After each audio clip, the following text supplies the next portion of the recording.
Ladies and gents, welcome back to The Random. It's your host, Smallwood Worldwide. We're back again with another video, and today we're back with our Takeoff Sports Talk segment. We say la vie. It's a gold bar. We're talking about the Olympics today. So we got my boy Aj, T, and Greg, and I'm Smallwood Worldwide. We're going to kick this off with our favorite top five. Now, with the Olympics, there are a lot of incredible moments, and we don't want to take away from those, but we're going to give you each our own top fives. And we're going to start with you, Greg. What are your top five moments from the Olympics? Well, mine aren't really top five moments, as in, oh, this was amazing. It's my top five favorite things that I saw. For sure. All right, we're going to start off with the first one, Girl Phelps. Girl Michael Phelps. I don't know her name, but Katie Ledecky. But by God, dominance. I hope she makes another 4 years. Very dominant performance. I was amazed by her. The next moment, the Chinese synchronized divers. I don't know all that. I didn't know it was synchronized diving until they did a replay. That's how in sync these people were. That was amazing. There's only one person back there. Because I had it on mute and I was watching and I was just like, what's going on? So I turned it on and I was like, that's two people? So then I had to watch the rest of it. Yo, I've never seen, I don't know how you get in sync with someone that well. It was amazing. So I think all the Chinese people have been doing training with the Little Mermaid and perhaps a man in massive water. Perhaps there's a treaty that I don't know about. But anyway. All right. Now to a sadder note. The Australian female breakdancer. Oh, God. Boy, oh boy, that looked like a child having a tantrum.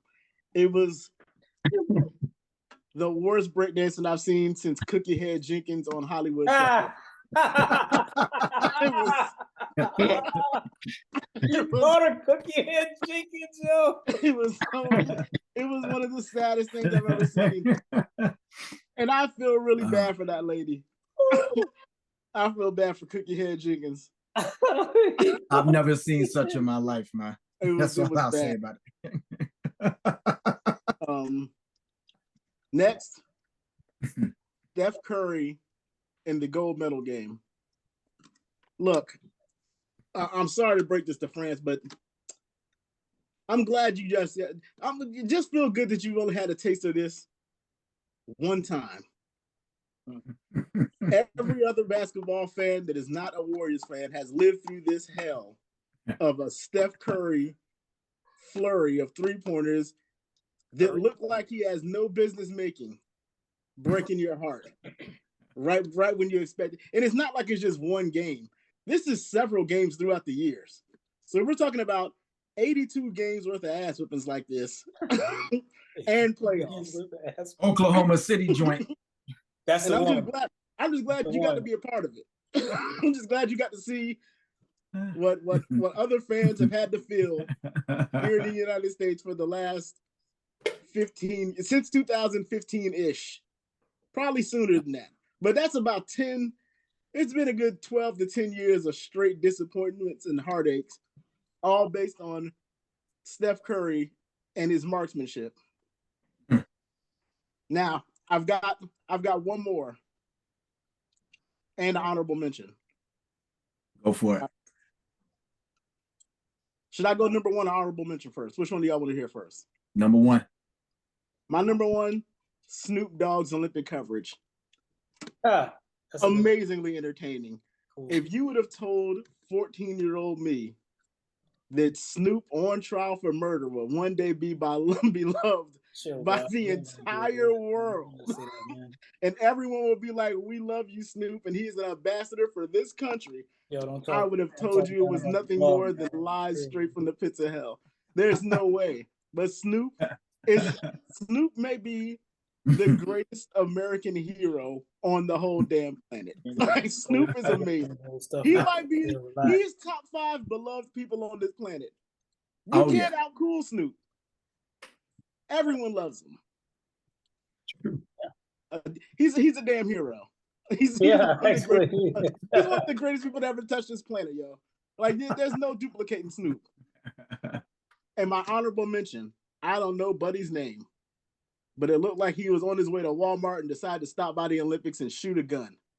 The Turkish dude. Yusuf Dakek. Yeah. It looked like he was on lunch break and was like, "Sure, I'll pull up." That man rolled up in a pair of hardball khakis and regular ass glasses, and picked up a gun and just put his hand in his pocket, and was on target like Robin Hood. Like I've never seen anything like it. Won a silver medal, was this close to winning and got gold. A silver medal. Everybody else was out there looking like some shit from Tron with headgear and glasses. My man pulled up. Like he had just like he was like, I got 20 minutes before she calls me back home. He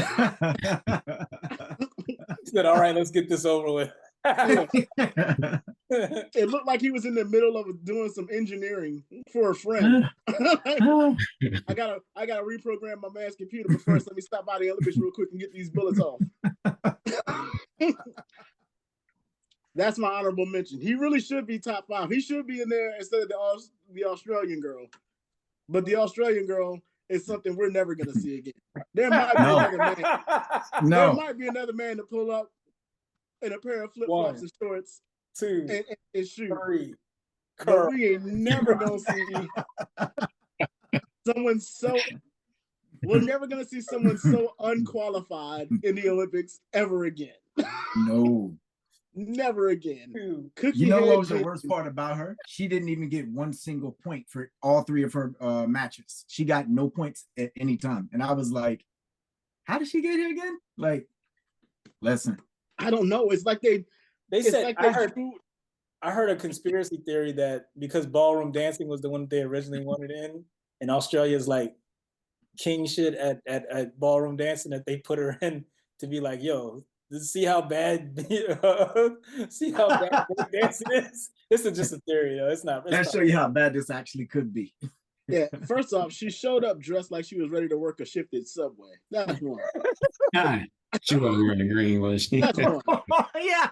Like, and the hat and everything. And the yellow. You want cucumbers, you want onions.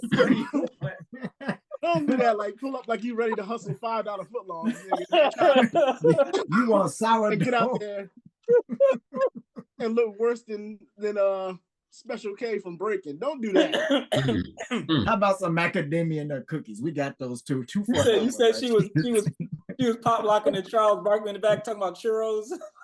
Yeah. $5 Get a pop lock and a $5 churro. $5 footlong chance. Ought to be a damn shame for herself. I've never seen anything more. It was so bad that I'm sure that's the reason why there'll be no breakdancing in 2028. It's not. She ruined the genre. Like she disrespected an entire genre and discredited one of the 4 elements of hip hop. Listen, she was so bad. Australia should be banned from the Olympics for the next 4 years just for that. Yeah. Like sending her, yo. Like, how? Nobody can dance better than her in all of Australia. Are you kidding me? Come on. Man, look. It was embarrassing, man. It was. Like they should have tested her for doping and not know. Remember when she was on the floor and she was moving around like a seal and her body just kept, she didn't know what to do. Then she started scooching around. I was like, am I watching this live? What are you doing? And she looked like one of the 3 Stooges.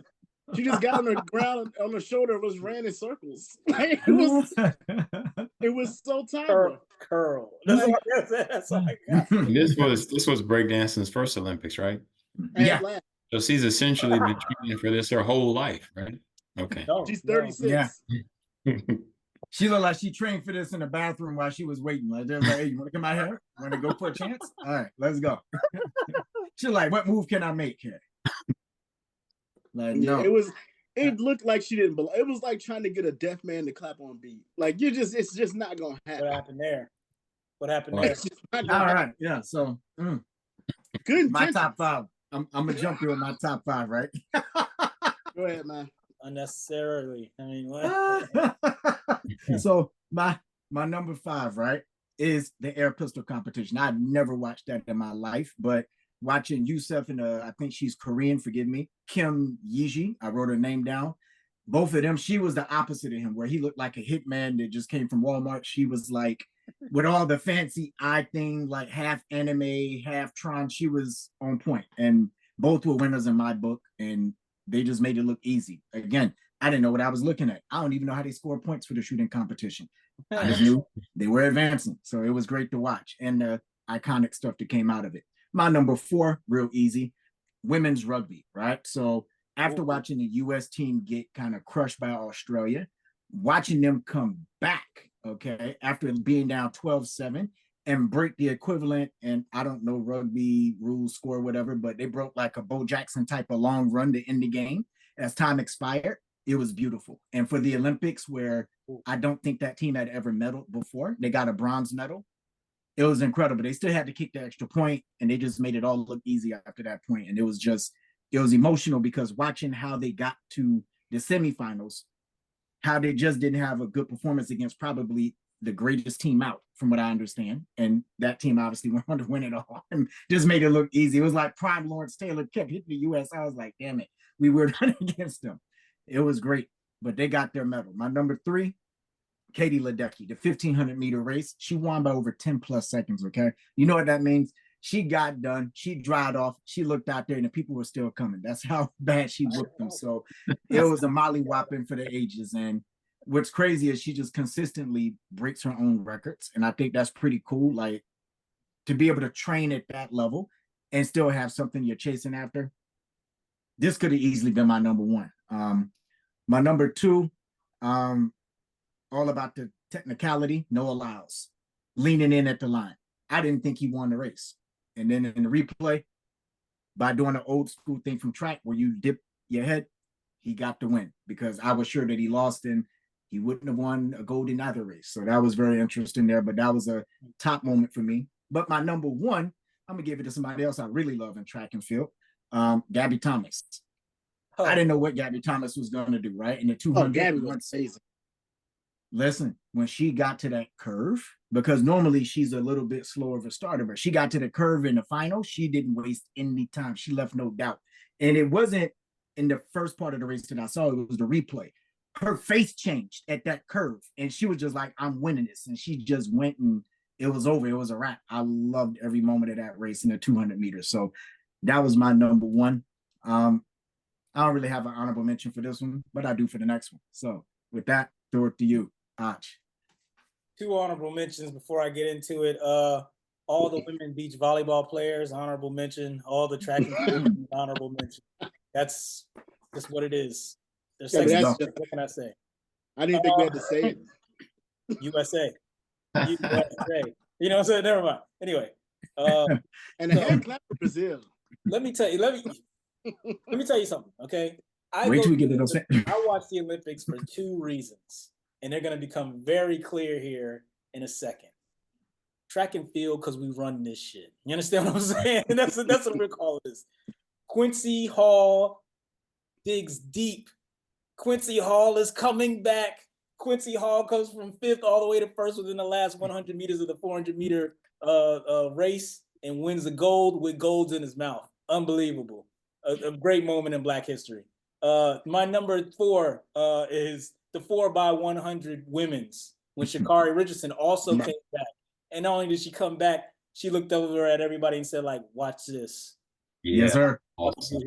But the part that really I love, and no one does it better than the women when they cross the finish line, is when she crosses the finish line and she looks like a Super Saiyan. She like goes, ah, like that. And it's like, you know, I was like, yo, is it me or did electricity come off of her? And you know what I'm saying? It was crazy. Anyway, my number three, the 4x400 women.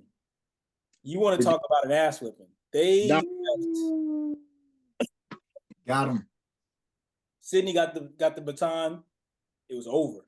She after the first turn that she made, the race it was just about who's going. Are they going to break the world record?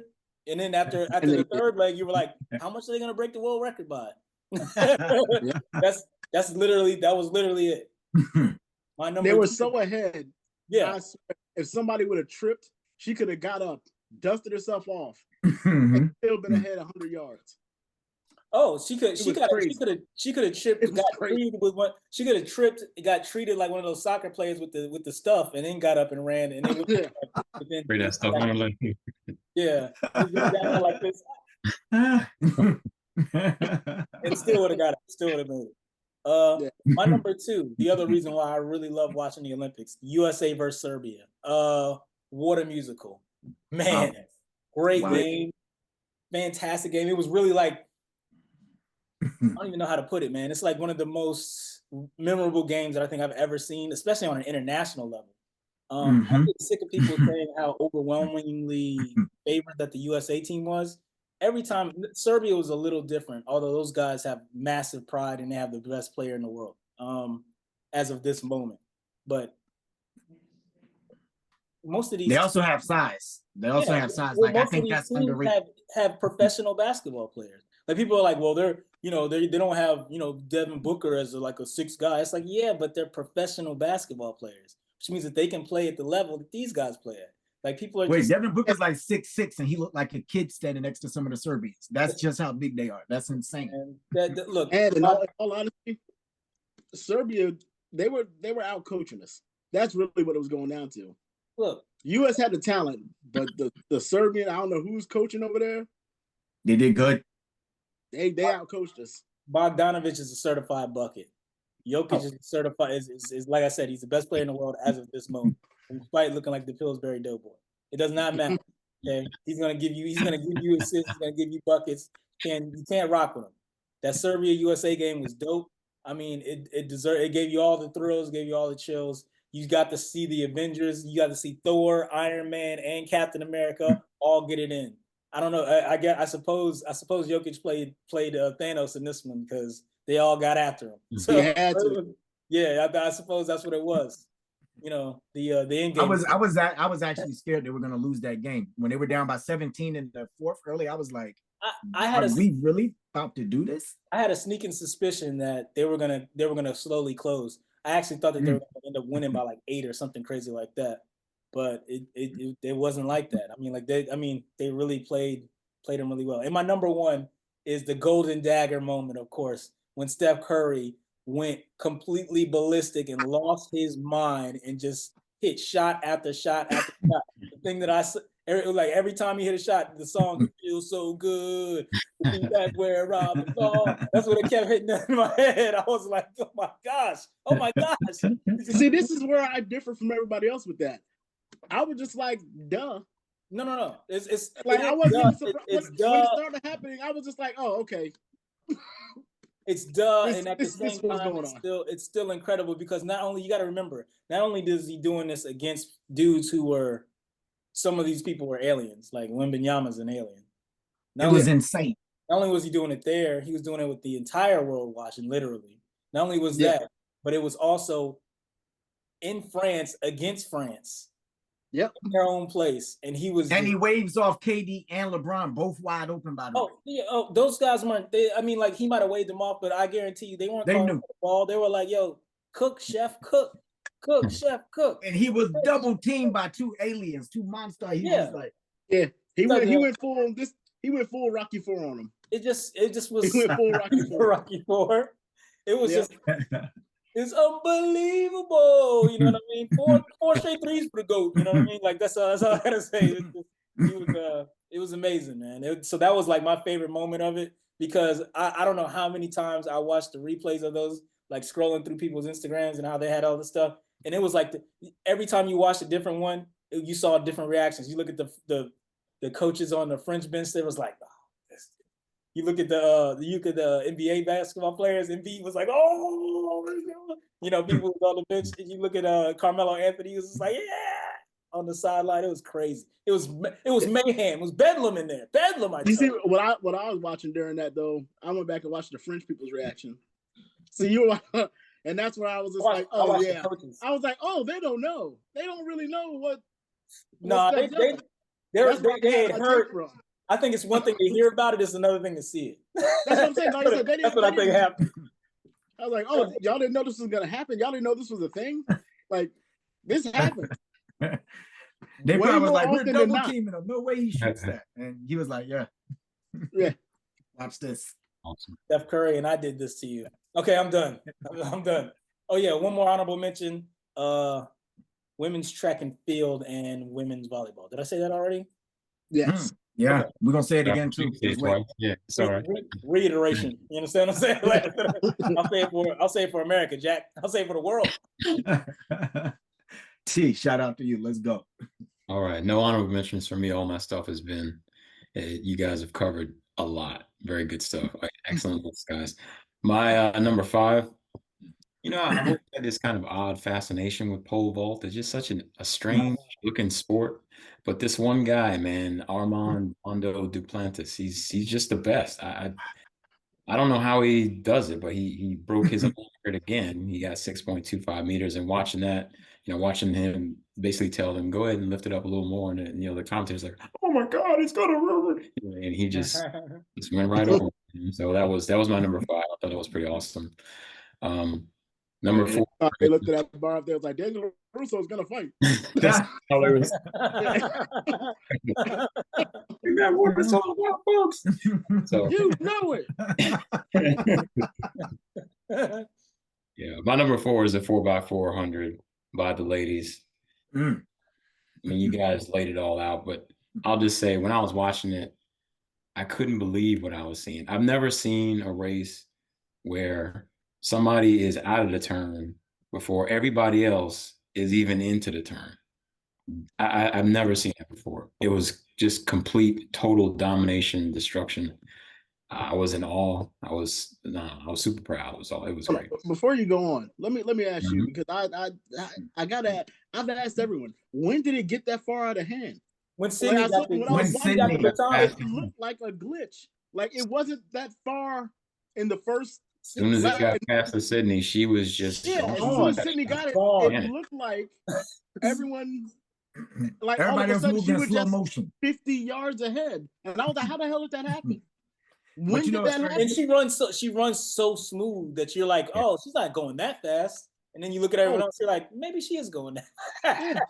I was like, check her shoes for Heelys. She's rolling. Yeah. It was crazy. What's crazy, everybody was questioning why they gave her the third leg, and I was like, now you see why. It don't matter which leg you gave who. I've never seen. I don't know when it happened. Like I've watched it 4 times at least, and I was like, it looks almost even, and then all of a sudden she's just gone. When you see the camera go to a 0.5, that's when you see that she blew everybody out. Yeah. And I'm like, when did it get there though? It was when they moved out to the spot though. Got there. It was like 3 seconds, maybe. But I covered that she's so smooth. It's like insane. Man. It doesn't look like she's running. You almost need like a helicopter view of the race or something, because the way it was showing it was because I don't know when it happened or how it happened. I just saw all of a sudden she left everyone. It was like Bo Jackson on Tecmo Bowl. Like it was, all of a sudden she was just gone. I'm sorry to interrupt. I'll just go ahead, TJ. My fault. No, I mean it was so awesome. I mean, I never get tired of talking about that. Anyway, so that was my number 4, I think, right? Number 3 was Simone Biles' gold medal floor exercise performance. I mean, that was because she's I guess one of the oldest gymnasts, and her record is so stellar. And you know, she went through what she went through. I was kind of nervous for her. You know what I mean? Like I was so afraid that she was gonna, you know, have some crazy mess up. But of course, in typical Simone Biles fashion, she had the most difficult routine, and she nailed it. It was absolutely exhilarating to watch. I was like, go ahead, young lady, get your gold medal. And she did all this while she was pregnant too, which is also amazing. Wait, Simone Biles? I didn't know that till you told me.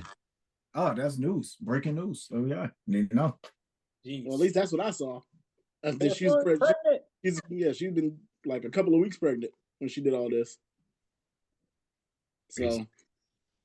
it's not like she's like 4 months or something like that, but she's still pregnant. Yeah.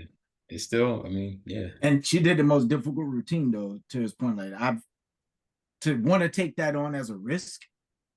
Because I think after one of the events, she said she's getting a little old for this or whatever. And I was like, really? But then you have to remember, I guess, gymnastics wise, there's like a range when you can do all of that. She's already like 6 years out of the range of people when they retire. She's like 27. Like they usually she's like LeBron James in it right now. She should be in an announcement booth. She's still getting crazy lifting, nailing it, and sticking all those landings. Just unbelievable. I think she could probably go again next year. I mean, next Olympics if she really, really wanted to. Now she may not win gold, but she could probably go. But what's crazy, she said she's going to think about it and might start training. And I'm like, but she'll be 28, I think. Well, if she is pregnant, let's let her have a kid and then see what she thinks of that. Well, yeah, that little frame, that baby. Yeah, she ain't pulling double duty. It's gonna be pretty hard. But I mean, if anybody can do it, she's a little woman. Yeah, if anybody can do it. All right, guys. So number 2, I wanted to do something responsible and say like, King James and Coco being the flag bearers. I really wanted to just say something like that, but I couldn't do it. I ended up having to go with Joel Embiid accepting his gold medal. It was trolling in its highest form. I loved it. It was so funny because, the very team that he kind of snubbed to play for us, we played against him. He ended up winning and getting the gold. They've been booing him the whole time. I just thought it was so hilarious seeing him go, yeah, boo me now. Boo me now, got the gold. So that was my number 2. Number 1, of course, is my man Steph. You guys know how I feel about Steph Curry, and specifically the nail in the coffin shot, because it was just such a high arcing shot, man. He put it up there. It just seemed like it just hung in the air forever, just and then the whole world at the same time. But we call that the viper. What was it called? The something serpent. I don't know. What's the name of that expression? Do you guys know? I don't know what the name of it is, but that's exactly the. I know what you're talking about. That's exactly the like. Oh no! Yeah. Oh no! That was the look, man. I mean, that was my look when he even put the shot up, and then for it to go down, I was like, oh man, that's my top 5 or top 5 moments.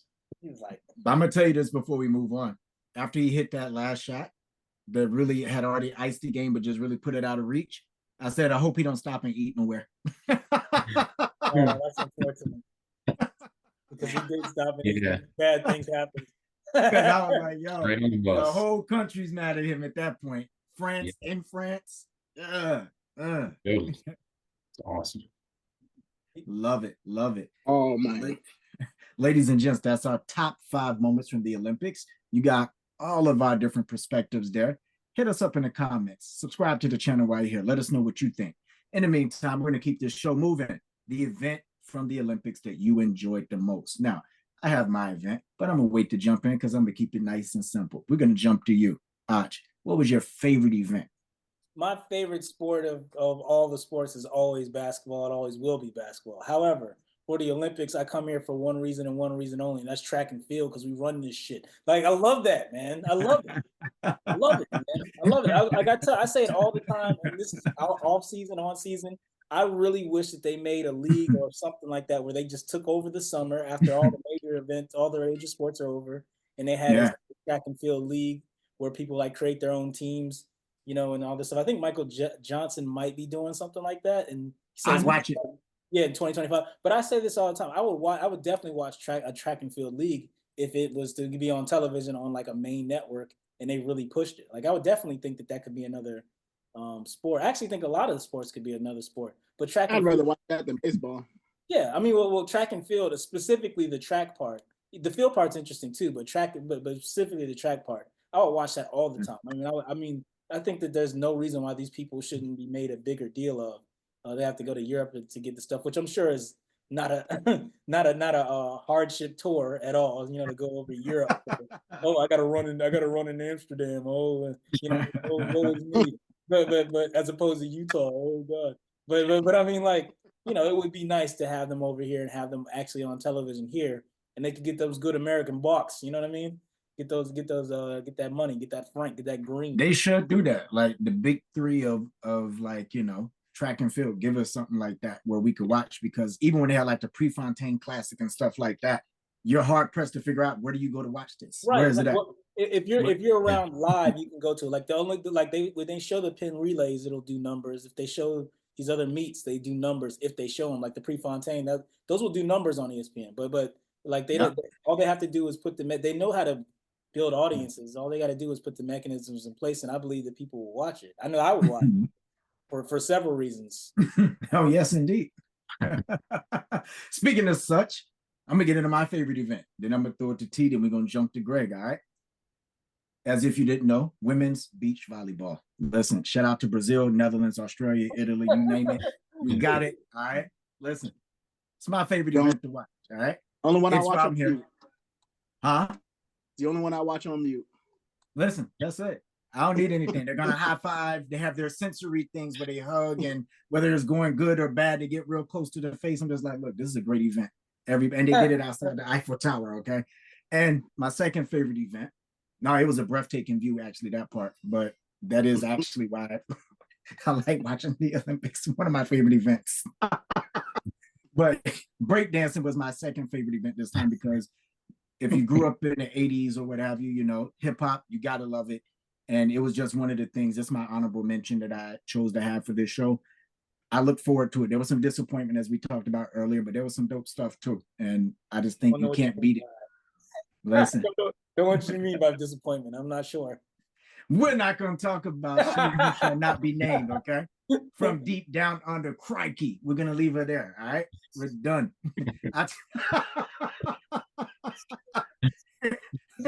Yo, that's what I'm gonna do. That I just say I've never seen anything like that, man. So it was great to see actual talent dancing and moving. And I do wish that they had a bit better DJs at some point. And I wonder what that would have brought out from a dance perspective. But all in all, I did enjoy it. I hope they consider bringing it back, but just with everybody being actually talented. But with that being said, I'm going to throw it to T. What was your favorite event from the Paris Olympics? My favorite event to watch is a little bit of a weird one, ping pong. It's just, oh no, that's great. It's so frantic, and I don't know, man. It's just amazing the reaction time and how into it they are. You know, I've played a little bit of ping pong, and close to that, but just having that little bit of experience playing ping pong and seeing just how fast and how these crazy shots that they're able to hit and to save, and it's just so fast paced. It's just fun to watch. Just fun to watch. And then that, you know, that weird thing they do when they stare at the ball, you know, before they yeah. know what that is. But Yo, I was wondering though, how long do you think they practice it? For me, it had to be almost since like they were a kid. Like the one dude, he started like an arch back, and then he did the thing with a hand, and like they move like in a way that is unnatural. But I guess for that game, it is, and that's why they, you know, are gold medalists and whatever. But it was probably the most intense match that I'd ever seen in my life.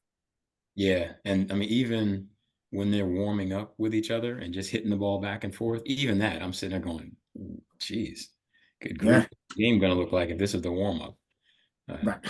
It's and the crowd is so into it as well. It's one of the I really didn't, you know, expect like one or two people, parents, to be out there with a little flag, but that's not how it is. It's, you know, it's packed out there. People are going crazy, yelling and screaming. It's just fun, man. I enjoy the ping pong. Dope. Shouts to that. Greg, what you got for us? Take us home on this topic. Oh, mine's easily the basketball, like by far. And the reason why it was this year in particular is because this is the last time we're going to see LeBron James, KD, and Steph probably actually play a game with maybe some not real LeBron, Greg. Who knows? Maybe not LeBron. The other two guys are maybe done. not LeBron. Maybe not LeBron. but I feel like this is probably the last time we're going to see those three guys play a game that actually really means something. I think at this point, with the teams that they're on, that their chances for playing for an NBA title is all but done, just based on what's going on with not them per se as a player, but the organizations that they're with and what's going on. And I think this is probably the last year or the last Olympics where the U.S. is a for sure 100% guaranteed gold medal winning basketball team. Yeah. I think from this point on in the future, it's a real conversation. I think this is the last one where it's just like, yeah, U.S. has got this. So it's almost like it was the watching the end of an era for me in two different ways. Those three amazing players and the U.S.'s complete and total dominance over international basketball, because the rest of the world is catching up really, really fast, and there's a whole lot of talent out there. And this is it's going to be very interesting to see what happens the next Olympics in LA.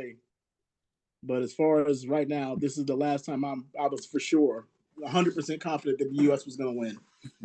And this is the last time for sure that I think we're going to see LeBron James, Kevin Durant, and Steph Curry play a game with this level of significance in their careers. I definitely think you're going to get France again.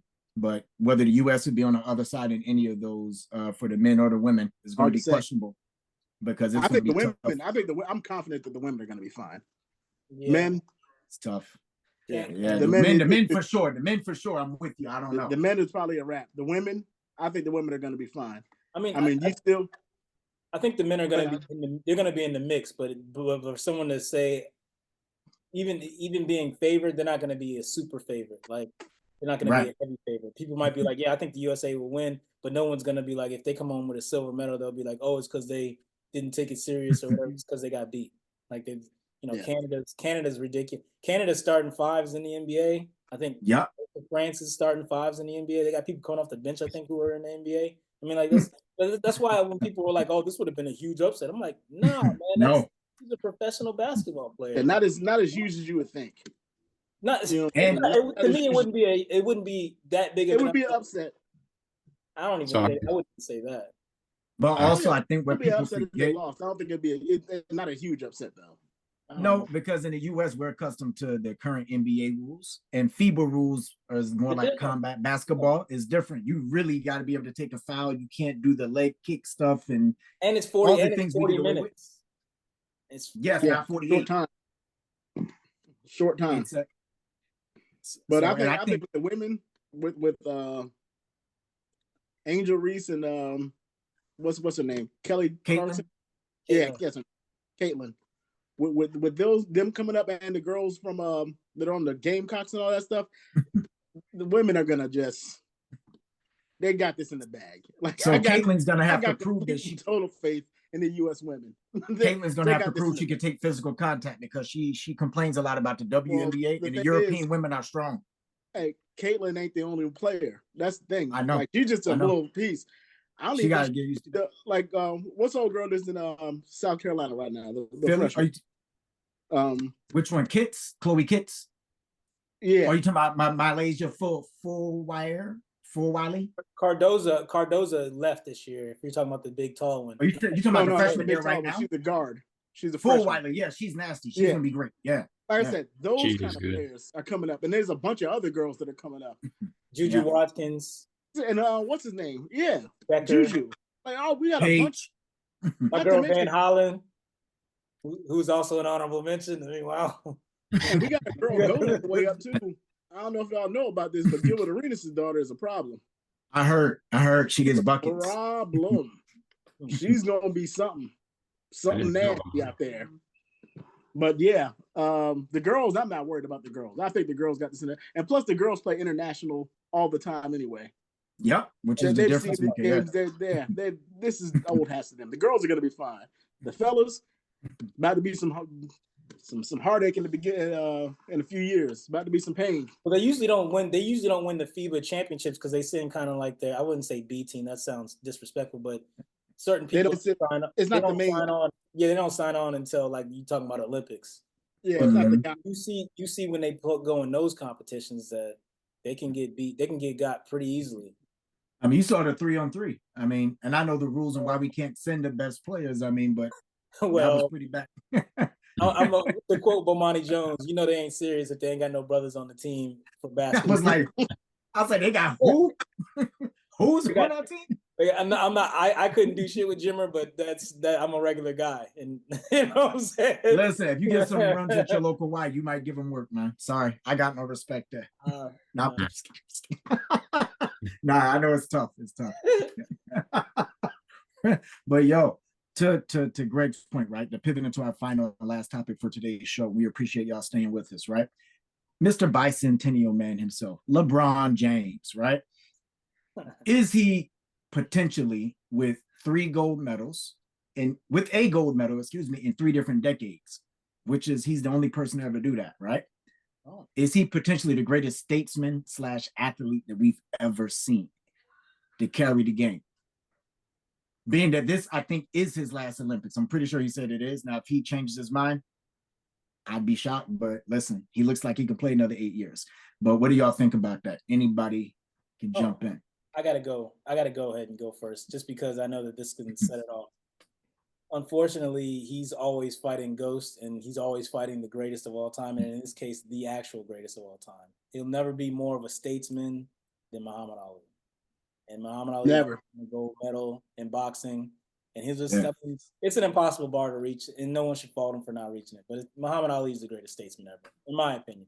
But LeBron James, I mean, makes a hell of a run towards it, just like he does with everything else. So that's my statement.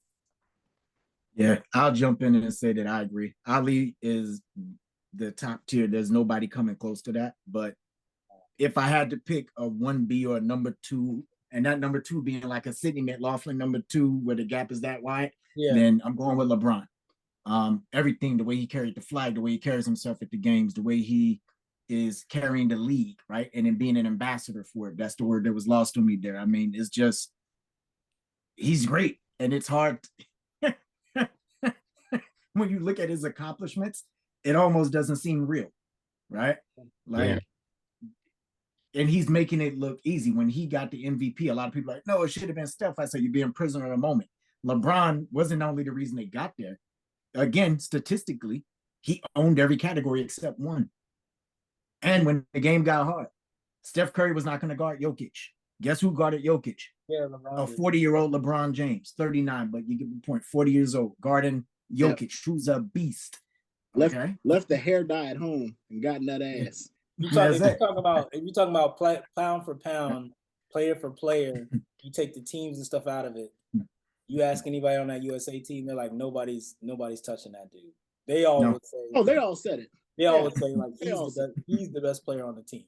And for that matter, although I think it's Jokic right now, you can make an argument he's the best player in the world still at this point. Which is insane. It is insane. 21 years. Yeah, he's the man. That's his name. 21 seconds. Yeah, and they may not have even won gold this time if it wasn't for LeBron being the leader. You know, he's always been a leader everywhere he's gone. Doesn't matter what team, doesn't matter what setting. He has just an impeccable record. And I had said this on a previous show that Kareem, when his scoring record got broken, I'm sure that he was super exhilarated and proud that it was a person of the character of LeBron James that broke that record. Mm-hmm. Of course, I'm not going to be the fool to try to deny the greatest of all time, Muhammad Ali.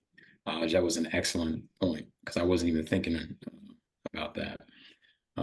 But part of the reason why it's going to be so difficult for the USA to dominate on the world stage is because of LeBron James and his influence on the entire planet. I mean, it was a global game when he got in the league because Jordan and those guys did elevate it to that level, but he skyrocketed it from there, and he's been an incredible statesman, even as a young player. Now as an elder statesman, even more so. I mean, he strikes even more awe in people now. To be 39 and to do what he did, unbelievable. And it goes to show, like you guys said, I mean, 82-game season is grueling for anybody. 6 games, LeBron's still the best in the world.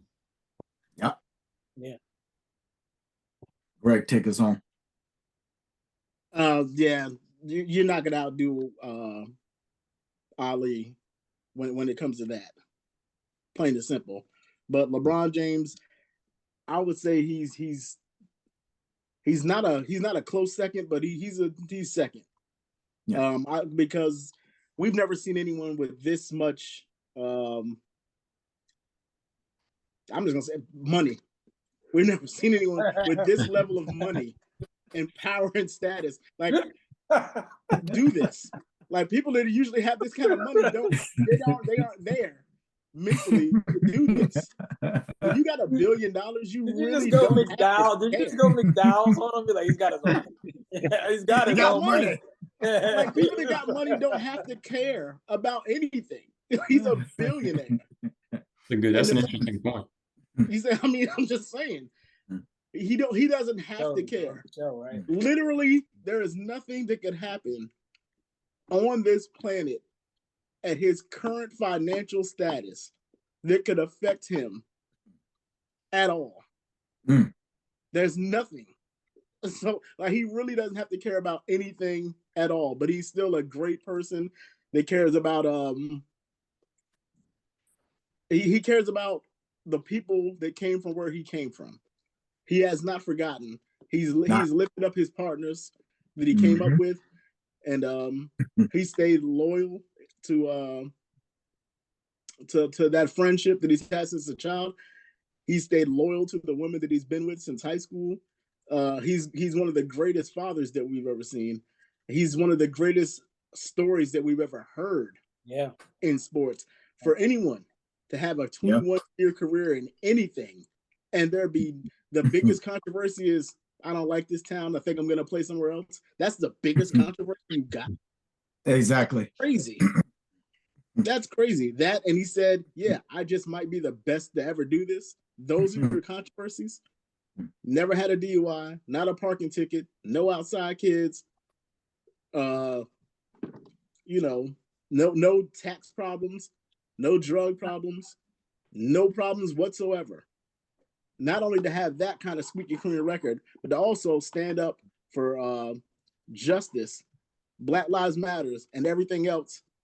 On top of that, building a whole production company, putting all your friends in place to run your company, and be successful. $1 billion. How many lives would it take any of us to do one of those things? More than and one. Not to mention to possibly be the greatest at your sport. Yeah. Ever. And the only reason I say possibly is because Jordan exists. Like, at this point, I can't even be mad at anyone saying that LeBron's the GOAT.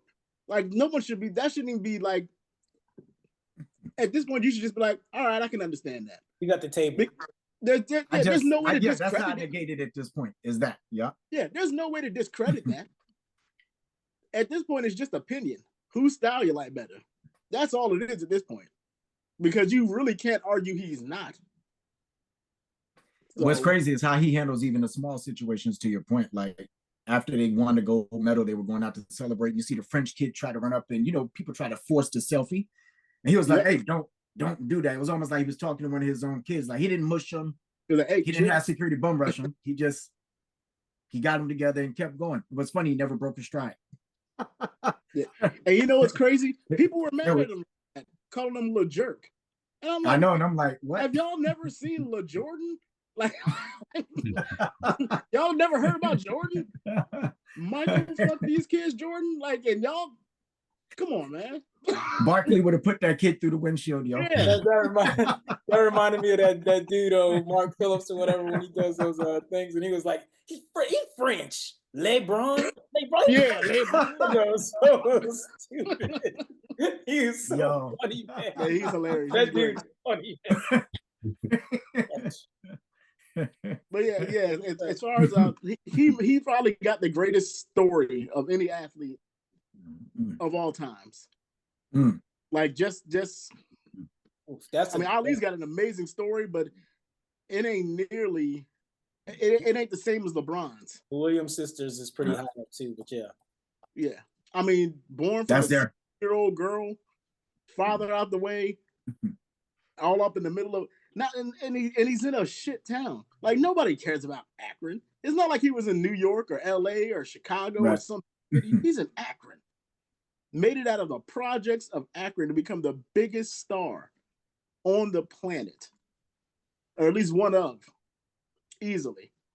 And to do that, to maintain and stay humble and do all those things, incredible ambassador. Second greatest I've seen.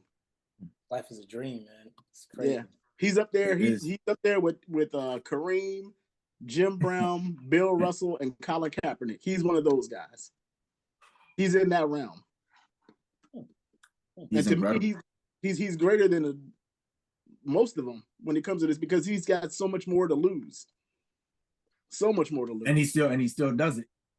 Still does it. All that while being one of the greatest fathers on the planet. Hey man, what's the point of making FU money if you don't say FU every once in a while? Am I right?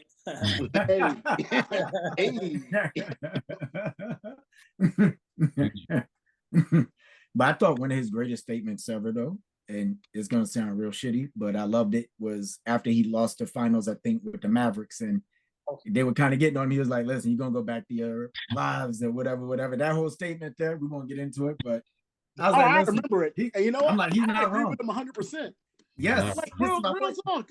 He's like, look, I know who I am. Yep. You say what you want while you go back to the post office and grab a bag and hit your route. Like I'm LeBron James. I want to talk about it, man. You like, I'm gonna be back here again. You telling me I ain't shit, and you clocking in at 6 a.m. to make me muffins? Are you crazy? You out of your mind? Well, that's why I'm mad. That's why I'm not mad at KD for doing how he do. I used to be like, why are you doing that, KD? I get it now. I used to be like, KD, you're better than people. Why are you doing this? It's because he's better than people. That's why KD's the GOAT at doing the social media joint at sniping catch show. It's hilarious. Yes, that's why they call him. You think that easy money sniper is because of his court? No, that's him on Twitter. He be my favorite Kevin Durant moment ever was when somebody caught him in the club. He was down there like, he's like, yo, he said, never days off, Kevin. He was down that joint. Everybody dancing around him. He like, yo, what was crazy is I didn't think that was real at first, and I realized it was. I was like, yo, no, that's really. Kevin Durant smokes weed and plays basketball, and that's it. That's all he does. Kevin Durant is living his best life. He's been 17 his entire life. This nigga is living so wonderfully. The summer of 17, every time, wake up, go hoop. He's been 17. Go hoop. Yeah, wake up, smoke one, hoop. Wake up, smoke one, hoop. Some video games. Wake up. Yeah, that's right. He loves Call of Duty. I forgot. Yep, yeah. He is like forever teenager. I love Kevin. Say Kevin Durant is 17 every year. That's crazy. He's 17 every year. This man wake up, smokes some good weed, gets up 400 shots, and then plays Call of Duty. He's the best. He's like, is it game time yet? Okay, I'll be there. Nah, it's dope. Listen. Winning isn't for everybody, to quote Nike. Shout out to everybody who made it to the Olympics. Shout out to Paris for hosting an incredible show, giving us all the drama, all the great moments that we're talking about, all the great moments that you all are talking about. And guess what? In another 4 years, we'll do it again. Enjoy the show. Shout out to Aj, Greg, T, Smallwood Worldwide. Peace.